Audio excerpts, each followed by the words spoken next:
Hello student, आज हम start करते हैं एक्सरसाइज 2.2 के जो हमारे क्वेश्चन थे 10 वो हमारे कंप्लीट हो गए थे। आज हम स्टार्ट करते हैं क्वेश्चन नंबर 11 टू 16। तो पहले हम क्वेश्चन नंबर देखते हैं 11। तो 11th क्वेश्चन हमारे पास Bison's father is 26 years younger than Bison's grandfather and 29 years older than Bison. Sum of age of all the three is 135 years. What is the age of each one of them? तो question में क्या कहा है हमारे पास कि एक लड़का है, उसका नाम है बाइसन, और जो बाइसन का जो पिता है वो 26 ईयर मतलब 26 साल यंगर देन छोटा है। यंगर होता है छोटा, किससे? बाइसन से ग्रैंडफादर, उसके दादाजी से। तो बाइसन का जो पिता है वो उसके दादा से कितना 26 साल छोटा है। और ये कह रहा है 29 years ओल्डर देन बाइसन, और बाइसन का जो पिता है वो बाइसन से कितना बड़ा है? 29 years। तो बाइसन से तो बड़ा है उसका पिता, उसके दादा से छोटा है। तो ये कह रहा है उन तीनों की जो एज का जो सम है वो कितना हमारे पास 135 years। हमने बताना है what is age of each one of them, तीनों की हमने एज बताना है। तो सबसे पहले हमारे पास हम क्या जूम करते हैं? Present age. तो हमें किसकी प्रेजेंट एज करनी है? क्योंकि हमें पता है हम बाइसन की जब जूम करेंगे तभी उनके पिता की और उसके दादा की आएगी। तो हम इसमें करते हैं let present age of bison, वो मान ली x years कि हमारे पास बाइसन की एज हमने x years मान ली। तो हमें पता है कि बाइसन का जो पिता है उससे कितना बड़ा है? 29 years ओल्डर देन बाइसन। तो हम लिखेंगे यहाँ पर present age of bison father, वो आपके पास हो जाएगी x प्लस 29 years। तो उसके बाद उसके जो दादा की एज है, बाइसन का दादा, उसके पिता से कितना बड़ा है? 26 years। तो प्रेजेंट एज ऑफ बाइसन से ग्रैंडफादर, तो ये आपके पास कितनी हो गई? उसके पिता की कितनी है? x प्लस 29, और उसके दादा की जो उसके पिता से कितना बड़ा है? 26 years। तो हमारे पास x प्लस 29 और प्लस 26, तो कितना होगा हमारे पास? x plus 55 years। तो उसके दादा की कितनी होगी? x plus 55। उसके बाद इसने क्या कहा है? अगर तीनों की एज को जोड़ दे तो कितना आ जाएगा आपके पास? 135 years, 135 साल तीनों की एज का सम है। तो इन तीनों की एज को हम जोड़ देते हैं। तो x जो किसी भी बाइसन की प्लस उसके पिता की कितनी है? x प्लस 29 प्लस उसके बाद x प्लस 55, और तीनों की एज हमने जोड़ दी तो कितना आएगा? 135। तो अब ये क्वेश्चन बन जाएगी, हम इसको सोल्व कर देंगे। तो x कितने होगा हमारे पास?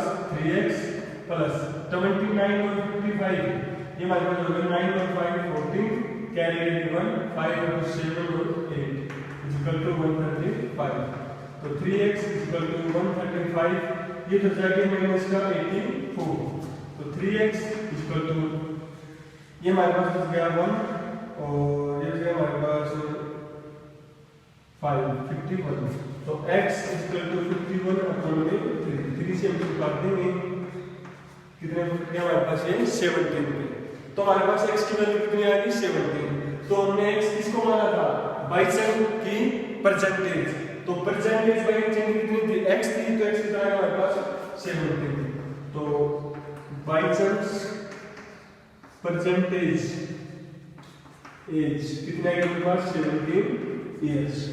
उसके बाद उसके पिता की, तो बाइसन के जो पिता की एज है, फादर एज कितनी है? उसके पिता की एज कितनी थी? x plus 29। तो x कितना हमारा? 17 प्लस 29। इसको वेट कर देते हैं, ये हमारे पास होता है 6 1 और 3 4, तो कितना है हमारे पास 46 ईयर्स। तो उसके बाद इसके दादा की एज, तो ग्रैंड फादर की एज, फादर एज वो कितनी होगी हमारे पास x प्लस 55 है, तो x है 17 प्लस 55, तो हम इसको ऐड कर देते हैं, हमारे पास होगा 2 और 6 7, तो कितने आएगा हमारे पास 72 ईयर्स। तो बाई की एज आएगी 17, उसके पिता की 46 और उसके दादा की 72। तो जब हम तीनों को ऐड करेंगे तो कितना है आपके पास 135। तो हमारा क्वेश्चन क्या है, ठीक है। तो ये हमारे पास क्वेश्चन है। उसके बाद हमारे पास नेक्स्ट क्वेश्चन आता है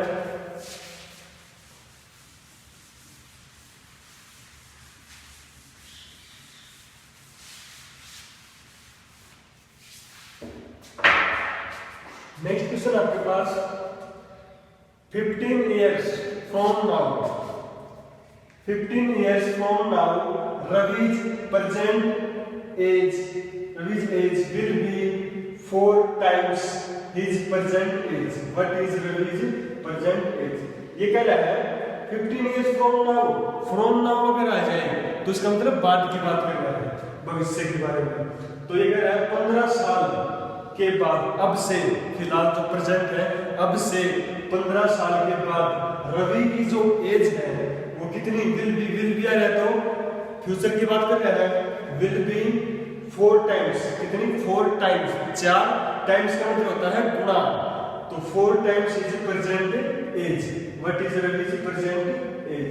ये कह रहा है अब से 15 साल के बाद तो रवि की जो एज है वो कितनी हो जाएगी, 4 टाइम्स, 4 गुना हो जाएगी। कब से? प्रेजेंट एज से। मान लो मेरी एज है 30 इयर्स है, तो मैं कह रहा हूं 15 साल के बाद इसकी एज कितनी हो जाएगी, 4 टाइम्स हो जाएगी। इसी तरह हम इसे दूसरा करते हैं, तो सबसे पहले हमने किसकी एज निकालनी है, रवि की प्रेजेंट एज, तो वही हम मान लेते हैं। तो हमारे पास क्वेश्चन नंबर 12 है, let present age of Ravi, कितनी हमने मान ली, x ईयर्स। तो हमने x ईयर्स मान ली उसकी एज प्रेजेंट जो भी फिलहाल है। तो क्या है 15 साल के बाद, तो 15 साल के बाद कितनी हो जाएगी, इसमें 15 ऐड हो जाएगा, तो लिखेंगे आफ्टर 15 इयर्स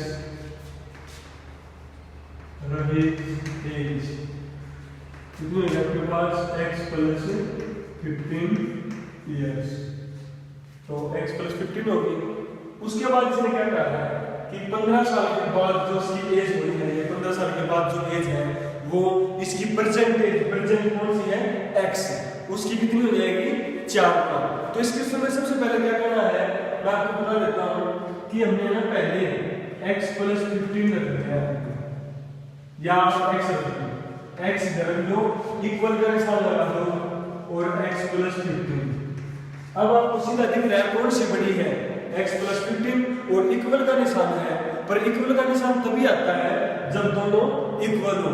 तो ये दोनों इक्वल कब होंगी, तो इसने स्टेटमेंट में क्या रखा है कि 15 साल के बाद जो रवि की एज है वो उसकी प्रेजेंट एज से 4 गुना हो जाएगी।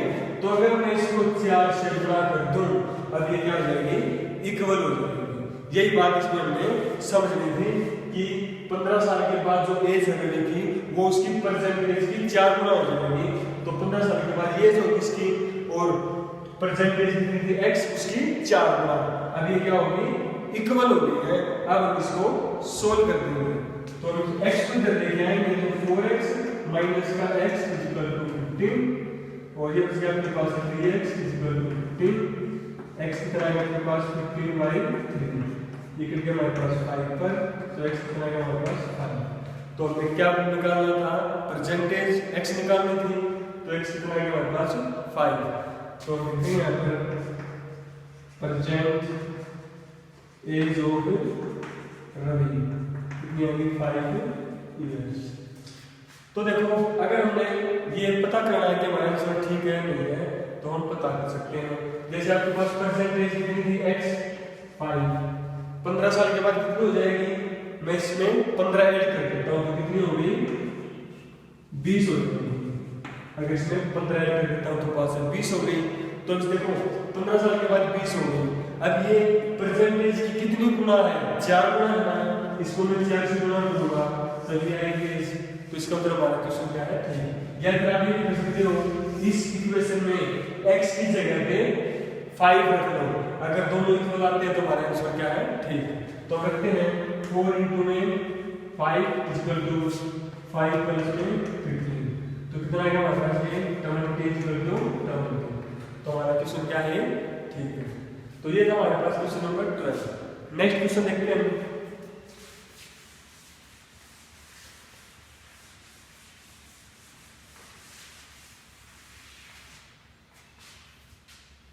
तो नेक्स्ट क्वेश्चन हमारे पास question number 13। A rational number is such that when you multiplied it by 5/2 and add 2/3 to the product you get minus का 7/12, what is the number। तो ये कह रहा है कि एक रैशनल नंबर है और वो इस तरह है कि जब हम उसको 5/2 से गुणा करते हैं, मल्टीप्लाई करते हैं और ऐड उसमें जोड़ते हैं क्या, 2/3 टू द प्रोडक्ट। उसके जो प्रोडक्ट में क्या करते हैं, 2/3 को ऐड करते हैं तो हमें क्या प्राप्त होता है, माइनस का 7/12। तो माइनस का 7/12 हमें प्राप्त होता है, तो हमें नंबर निकालना है। तो इस क्वेश्चन में हमें क्या निकालना है, रैशनल नंबर। तो हम उसको ही अज्यूम कर लेते हैं, हमें पता है x कोई वैल्यू है, x मान लेते हैं रैशनल नंबर। तो let rational number equal to मान लिया x, वो रैशनल नंबर हमने x मान लिया। उसके बाद क्या करना था हमने, किस रैशनल नंबर को हमने मल्टीप्लाई करना है, किसके साथ, 5/2 के साथ। तो हम लिख देंगे यहाँ पर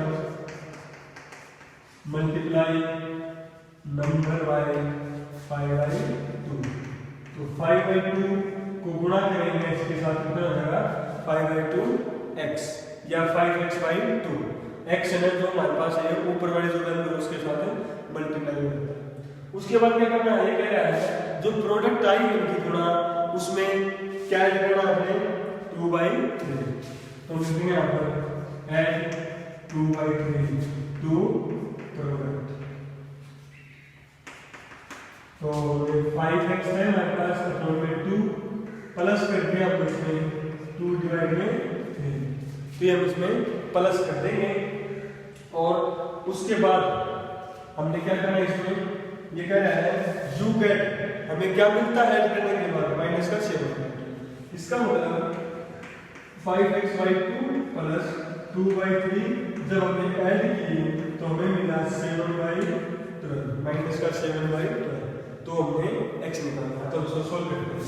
तो सबसे पहले देखो 5x/2 माइनस का 7/12, ये जो वैल्यू है उधर जाके माइनस की हो जाएगी 2/3। इस कैंसिल ले लेते हैं, कितना आएगा 12, ये हो गया माइनस का है वैल्यू।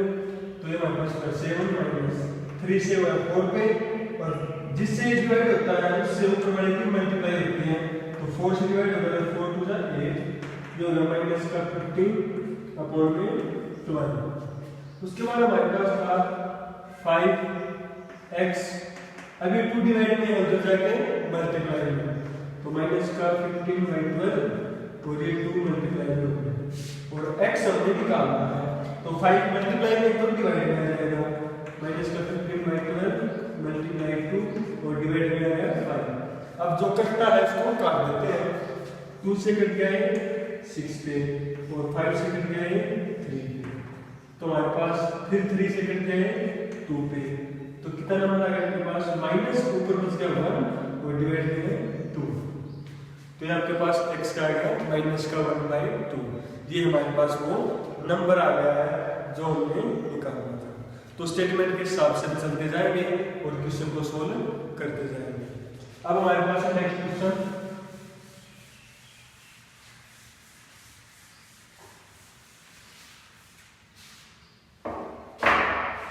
नेक्स्ट क्वेश्चन हमारे पास 14। Lakshmi is a cashier in a bank She has currency notes of denomination rate 100, rate 50 and rate 10. The ratio of number of these notes is 2:3:5. The total cash is 4 lakh. How many notes of each denomination does she have? तो question में क्या कह रहा है, देखो अगर हम bank में जाते हैं तो बैंक में जो कैशियर मान लो हमारे पास एक लक्ष्मी नाम की कोई लड़की है, वो कैशियर है, उसके पास बैंक में जो नोट है, नोट डिनोमिनेशन होता है कि किस टाइप के नोट है वो। एक तो है 100 रुपए वाले 100 के नोट, और एक है 50 के नोट, और दूसरे हैं 10 के नोट। तो ये है उसके पास, और ये कह रहा हूं नोटों का रेशियो है कितना है 2:3:5 कि 100, 50 और 10 के जो नोट है वो 2:3:5 में डिवाइड है। उसके बाद कह रहा है अगर सभी नोटों की हम अमाउंट निकालें 100, 50 और 10 नोटों की अगर अमाउंट जोड़े तो कितनी बनती है 4 लाख। तो 4 लाख रुपए लक्ष्मी के पास है, और जो 4 लाख रुपए वो 100 के भी हैं, 50 के भी और 10 के भी हैं, और उनका रेशियो दे रखा है कितने कितने नोट हैं। तो हमने क्या निकालना इसमें कि निकालना हमने 100 रुपए के कितने नोट हैं, 50 के कितने नोट हैं और 10 के कितने नोट हैं। तो किसी को करते हैं हम सबसे पहले रेशियो दे रखा है, तो लिखेंगे पहले ratio rate 100, rate 50 and rate 10 कितना अपने पास 2:3:5। तो हमारे पास रेशियो दे रखा है। उसके बाद क्या कहा इसने कि हम इसमें जो मान लेते हैं let number of notes of rate 100 कितना हो जाएगा 2x। हमने 100 रुपए के नोट मान लिए, कितने हैं 100 रुपए के नोट 2x है, रेशियो था 2:3:5। जब हम मानते हैं उनको तो हम 2 के साथ कोई वेरिएबल को मल्टीप्लाई करते हैं, तो हमने वो वेरिएबल x मान लिया, तो 2x जो नोट है कितने हैं 100 रुपए के नोट है भाई, मान लिया हमने हमारे पास 100 के हैं 50 नोट है। तो इसी तरह उसके बाद number of notes of rate 50, 50 रुपए कितने हैं 3x, और 10 रुपए कितने हैं 5x। तो हमारे पास पहले नोट आ गए हैं 2x, 3x और 5x। 100 के 2x नोट हैं, 50 के 3x नोट हैं, और 10 के 5x नोट हैं। उसके बाद कह रहा है कि टोटल अमाउंट कितनी है, अमाउंट कितनी है 4 लाख भाई, 4 लाख रुपए। अच्छा एक बात बताओ, अगर मेरे पास 100 के 50 नोट हैं तो मेरे पास कितने रुपए होंगे 5000। इसी तरह अगर मेरे पास 50 के 20 नोट हैं तो कितने रुपए हैं 50 के, तो कितने हमारे पास 1000। इसी तरह अगर 10 के मेरे पास 10 नोट हैं तो कितने रुपए हैं 100। तो हमारे पास पहले क्या दे रखे हैं ये नोट है, अब हमें अमाउंट निकालनी है। अब लिखते हैं यहाँ पर अमाउंट ऑफ रेट 100 भाई, 100 रुपए की कितनी अमाउंट होगी, तो कितने नोट हैं 2x हमारे पास है, और 100 के हैं तो 100 से गुणा करेंगे, 100 गुणा 2x तो कितना हो गया 200x। ये हमारे पास क्या आ गई अमाउंट आ गई है 200x। 100 की अमाउंट जो होगी कितनी है 200। इसी तरह अमाउंट ऑफ रेट 50, तो 50 गुणा 3x कितनी होगी 150x। इसी तरह rate of amount of rate 10 कितनी होगी 10 multiply 5x equal to rate कितना होगा हमारे पास 50x। तो अब हमारे पास ये अमाउंट आई है 100 रुपए की कितनी अमाउंट है, 50 की कितनी और 10 की कितनी। अब तीनों अमाउंट को जोड़ देंगे तो कितना हो जाएगा उसके पास 4 लाख रुपए है। तो तीनों को 200x plus 150x plus 50x equal to 4 lakh. अब ये कितने हो गए x तीनों के साथ तीनों को जोड़ देते हैं 200 और 150 कितने हमारे पास 350 और 50 कितने हो गए 400। x इक्वल टू 4 लाख और एक्स हमें निकालना है, तो ये डिवाइड हो जाएगा 400 से, तो 2 0 से 2 0 कैंसिल, 4 से कटेगा इस पे 1000, 1000 पे कट गया है हमारे पास। x की वैल्यू कितनी आएगी, 1000 आएगी हमारे पास। तो x की आई हमने क्या निकालना था, 100 के नोट, 50 के नोट और 10 के नोट। तो 100 के नोट कितने थे हमारे पास, 2x, तो 100 के 2x थे, तो 2 मल्टीप्लाई 1000, तो कितने हो गए 2000। इसका मतलब 100 के 2000 नोट थे लक्ष्मी के पास, और 50 के 3 गुना में 1000, कितने हो गए 3000। 3000 नोट किसके हैं, 50-50 के, 3000 हमारे पास। उसके बाद 10 के देखते हैं, 5 गुना में 1000, तो कितना हमारे पास ये 5000। तो 5000 नोट किसके हैं, 10-10 के। ये तो हमारे पास नोट आए हैं, उनको 100 से गुणा करो, 2000 को, 3000 को 50 से और 5000 को 10 से, फिर हमारे पास वो अमाउंट आएगी, और तीनों को जोड़ोगे तो कितना आएगा 4 लाख। तो ये हमारा क्वेश्चन नंबर 14। तो इस तरह स्टेटमेंट के हिसाब से क्वेश्चन को सोल्व कर सकते हैं।